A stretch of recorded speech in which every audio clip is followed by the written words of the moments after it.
nghe ngàn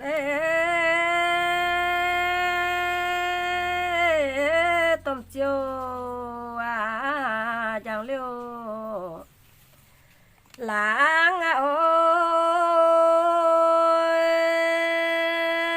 nàng lại phiêu tai bèn họ ô trai lô hàng lại về chế ta là bèn chi ngàn ôi đồn hàng tin tòng phiên phong tài phiêu nhàng chia chia chia má chia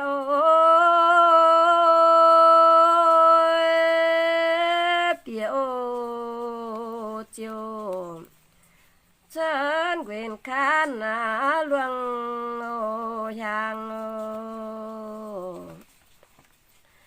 chiu chiu tu kín chân khu trời ơi ye lệ cho ngô tao mong kín yang thiên chăng gieo kia mần chín khan ôi khung thiên piu xin em phòng kinh chân tròn luang luang quyên quyên trời ơi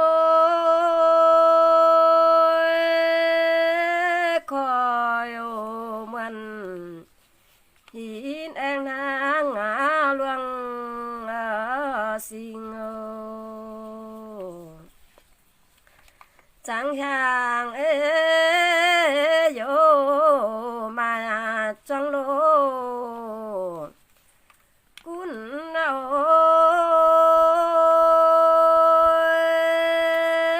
khỏi ô chẳng quyền cún choáng chiu